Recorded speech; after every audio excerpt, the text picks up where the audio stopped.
Okay, welcome to Awesome English. I'm Dan. This is lesson 3 in our series on how to write a procedural text. Now in this lesson, we're going to practice writing the goal and the ingredients list for a procedural text, specifically pancakes. Let's get started.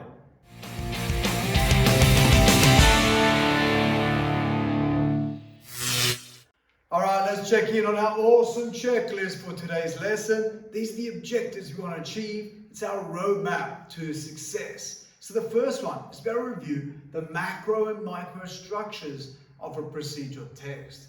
Then, to use imperative verbs, things like chop, cut. They're those bossy verbs that tell us what to do.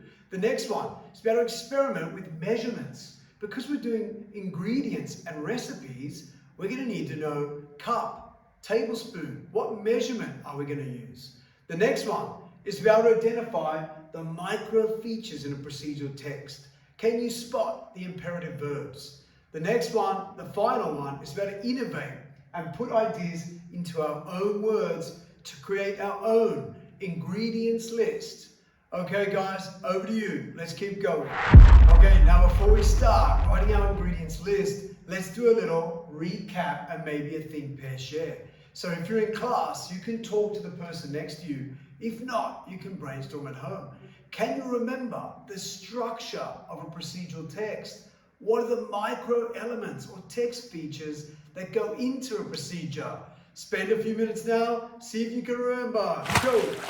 Okay, I hope that session went well and you're able to remember the structure and the micro elements that go into a procedural text. Now, let's check it out and check some answers. So, for the structure, you should have the title and goal. Then you'll have materials. Then you'll have the steps. Now, this series is all about recipes, specifically pancakes. Now, it's going to look a little different.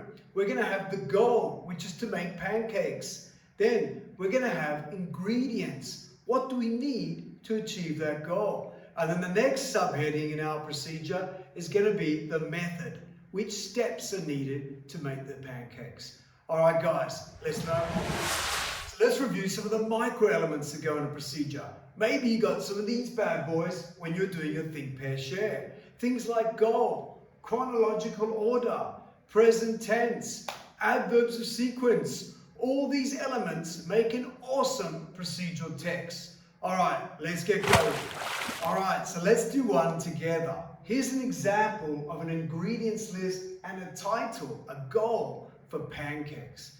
Now, if you're in class, you can work with the person next to you. If not, you can brainstorm by yourself. Can you spot any of these micro elements within this text? Spend a few minutes before we draft our own ingredients and goal. Go. Alright, so here is the ingredients list annotated with some of those features. You can see those imperative verbs that tell the reader how they are supposed to do something. There's also some measurements, 1 cup, a quarter cup. All these things give us information on how to correctly make a procedure.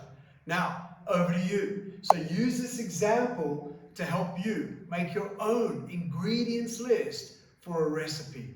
Now, you could do pancakes too, or you can make up something yourself. Alright guys, over to you. Get writing.